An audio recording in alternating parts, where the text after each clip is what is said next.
नमस्ते प्यारे विद्यार्थी मित्रों, शुभ प्रभात। आप लोगों का दिन मंगलमय रहे, हमेशा हंसते रहो। और सिद्धि हिंदी विद्यालय की ओर से आप सब लोग और आपका परिवार हेल्दी रहे और हमेशा खुश रहो, ऐसी सिद्धि हिंदी स्कूल की तरफ से आपके लोगों के लिए अच्छी शुभकामना। और इसी के साथ शुरुआत करते कक्षा 4th विषय पर्यावरण। इसमें हमने अगले वीडियो के अंदर क्या देखा था उसके बारे में चर्चा करें। उससे पहले पाठ नंबर 4 अमृता की कहानी, इस पाठ का हम अध्ययन कर रहे थे। बराबर है।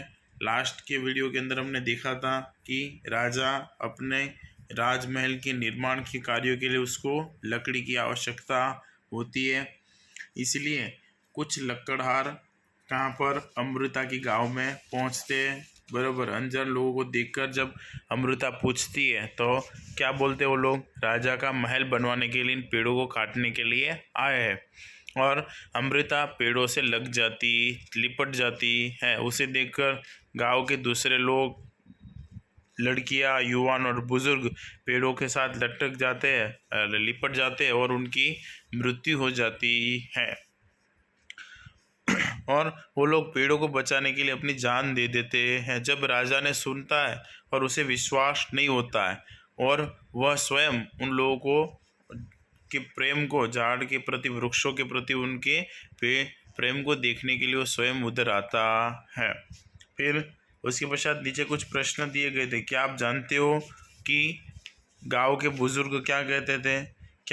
गांव के बुजुर्ग का मानना था कि अगर पेड़ है तो हम हैं। इसलिए इन लोगों ने उनके बुजुर्गों की कई बातों को ध्यान में रखकर अपनी जान दे दी कि पेड़ नहीं है तो हम भी नहीं है। क्या हम पेड़ और जानवर के बिना रह पाएंगे? इस बारे में कक्षा में चर्चा करनी, नहीं रह पाएंगे, पेड़ और जानवरों के बिना नहीं रह पाएंगे। इसके अलावा हमारी जो पृथ्वी है, ये धरती, वो भी इतनी रंग बेरंगी दिखेगी नहीं। अगर पेड़ है तो हमारी जिन लाइफ के अंदर रंग है, हमारे यहाँ उमंग है। उसके अलावा हमें खाने पीने, फूल फल सब पेड़ों से प्राप्त होता है। उसके अलावा जानवरों की भी आवश्यकता हमें है। ये है तो भी हमारी कई ऐसे काम हैं जो जानवरों की मदद से हम लोग कर सकते हैं, और जानवर भी हमारे लिए बहुत ही उपयोगी है। अगर ये नहीं रहेंगे तो हमारा जीवन भी किसी काम का नहीं है। अब आगे बढ़ते हैं, अधिक जानकारी प्राप्त करते हैं। गांव सुरक्षित है। राजा पर गांव वालों की बातों का बहुत गहरा असर पड़ा। बराबर। जैसे ही राजा ने देखा और उसकी बातों के बारे में सुना था कि गांव के लोगों के बारे में, उससे राजा के ऊपर बहुत ही गहरा प्रभाव पड़ा। उन्होंने आदेश दिया कि इस इलाके में कभी कोई पेड़ नहीं काटेगा और न ही कोई शिकार करेगा। फिर उसके पश्चात राजा ने आदेश दिया कि इस इलाके में कोई भी ना ही तो पेड़ काटेगा और ना ही तो शिकार करेगा। आज 300 साल बाद भी कहीं भी यहाँ के लोग जो बिश्नोई कहलाते हैं और पेड़ों और जानवरों की रक्षा करते हैं। और इस बात को आज 300 साल पूरे हो गए। आज भी इस गांव के लोग हैं वो बिश्नोई कहलाते हैं और आज भी ये लोग पेड़ों और जानवरों की रक्षा करते हैं। ये गांव आज भी रेगिस्तान के बीच में होते हुए भी यह इलाका आज भी हरा भरा है। यहाँ जानवर भी बिना किसी डर के इधर उधर घूमते हैं। रेगिस्तान के बीच में आए हुए होने के कारण भी ये जो गांव है आज भी हरा भरा है और यहाँ पर भी सारे जानवर बिना डर के इधर उधर घूमते रहते हैं। ठीक है। उसके पश्चात आगे बढ़ते हैं। नीचे लिखा, किसी एक पेड़ के बारे में लिखिए।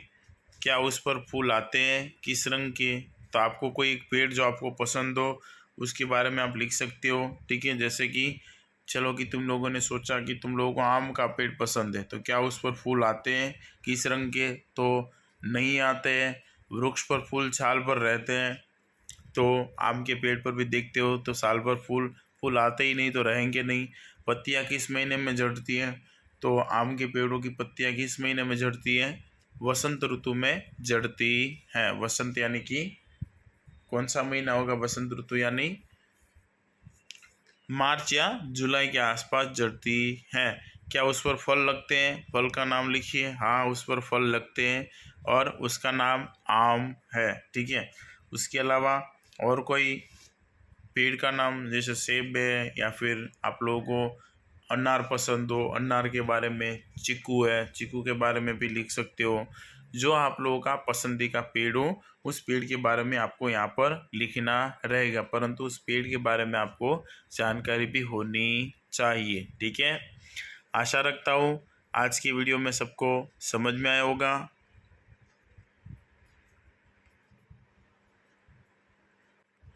वीडियो को सुनने के लिए थैंक यू।